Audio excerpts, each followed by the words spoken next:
Good morning student, class 12th। आपका chapter चल रहा था तुलसीदास वाला और इसके जो क्वेश्चन थे 4 वो कंप्लीट हुआ था। नेक्स्ट क्वेश्चन है, व्याख्या कीजिए।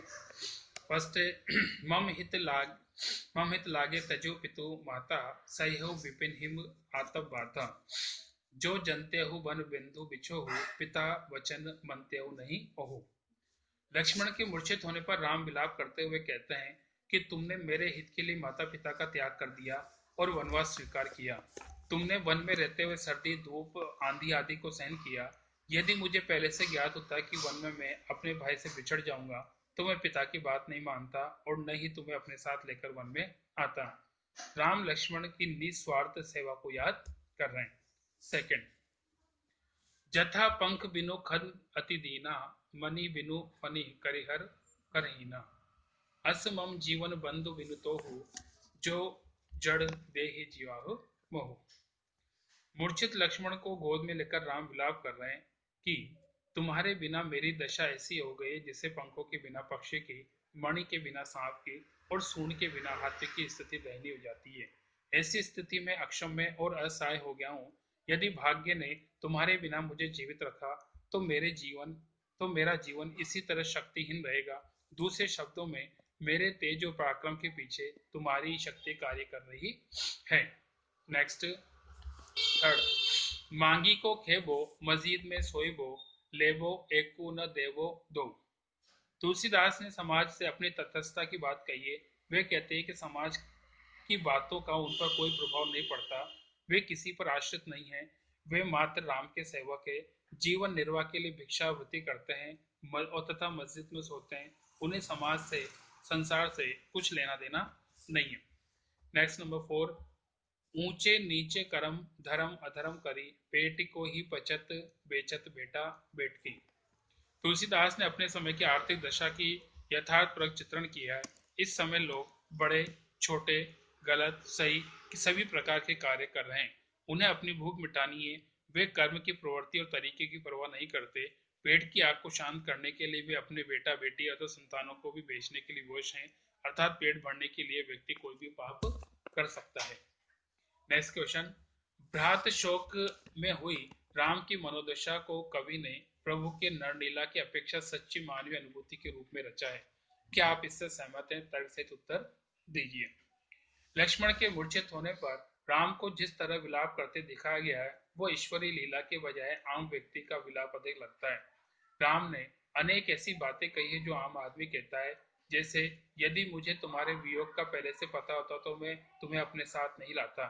मैं अयोध्या जाकर परिवारजनों को क्या मुंह दिखाऊंगा, माता को क्या जवाब दूंगा, आदि बातें। ये बातें ईश्वरीय व्यक्तित्व वाला नहीं कर सकता, क्योंकि वह तो सब कुछ पहले से जानता है। उसे कार्यों के कारण और परिणाम का ही पता होता है। वह इस तरह शोक भी व्यक्त नहीं करता।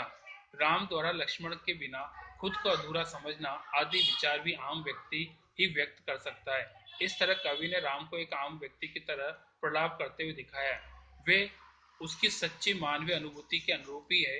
अतः हम इस बात से सहमत हैं कि यह विलाप राम के नल लीला की अपेक्षा मानवीय अनुभूति अधिक है। नेक्स्ट नंबर, शोकग्रस्त माहौल में हनुमान के अवतरण शोकग्रस्त माहौल में हनुमान के अवतरण को करुण रस के बीच में वीर रस का आविर्भाव क्यों कहा गया है? हनुमान लक्ष्मण के इलाज के लिए संजीवनी बूटी लाने को हिमालय पर्वत गए थे। उन्हें आने में देर हो रही थी। उधर राम बहुत व्याकुल हो रहे थे। उनके विलाप से वानर सेना में शोक की लहर थी। चारों तरफ शोक का माहौल था। इसी बीच हनुमान संजीवनी बूटी लेकर आ गए। सुषेण वैद्य ने तुरंत संजीवनी बूटी से दवा तैयार की और लक्ष्मण को पिलाई तथा लक्ष्मण ठीक हो गए। लक्ष्मण के उठने से राम का शोक समाप्त हो गया। सेना में उत्साह की लहर दौड़ गई। लक्ष्मण स्वयं उत्साही वीर थे। उनके आ जाने से सेना का खोया हुआ पराक्रम प्रगाढ़ होकर वापस आ गया। इस तरह हनुमान द्वारा पर्वत उठाकर लाने से शोकग्रस्त माहौल में वीर रस का आविर्भाव हो गया था। जेहु अवध कहूँ मोह लाही नारी हेतु प्रिय भाई गवाई बरु अपजस सेवतु जग माही नारी हानि विशेष क्षति नाही। भ्रात के शोक में डूबे राम के इस प्रलाप वचन से स्त्री के प्रति कैसा सामाजिक दृष्टिकोण संभावित है? भाई के शोक में डूबे राम ने कहा कि मैं अवध क्या मुंह लेकर जाऊंगा, जहां लोग कहेंगे कि पत्नी के लिए प्रिय भाई को खो दिया। वे कहते हैं कि नारी की रक्षा न कर पाने की अपयशता को सह लेता, परंतु भाई की क्षति का अपयश सहना मुश्किल हो गया है। नारी की क्षति कोई विशेष क्षति नहीं है। राम के इस कथन में नारी की निम्न स्थिति का पता चलता है। उस समय पुरुष प्रधान समाज था। नारी को पुरुष के बराबर अधिकार नहीं थे, केवल उपभोग की चीज समझा जाता था। उसे असहाय और निर्बल समझकर उसके आत्मसम्मान को चोट पहुंचाई जाती थी। नेक्स्ट, कालिदास के रघुवंश महाकाव्य में पत्नी इंदुमती की मृत्यु शोक पर अज और निराला की सरोज स्मृति में पुत्री सरोज की मृत्यु शोक पर पिता के करुण उद्गार निकले हैं। उनसे भ्रात शोक में डूबे राम की विलाप की तुलना कीजिए।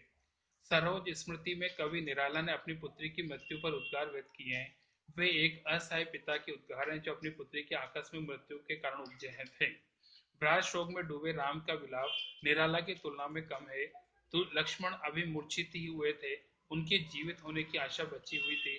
दूसरे, सरोज की मृत्यु के लिए निराला की कमजोर और आर्थिक दशा कमजोर थी, जिम्मेदार थी। वे उसकी देखभाल नहीं कर पाए, जबकि राम के साथ ऐसी समस्या नहीं थी। बाकी नेक्स्ट है।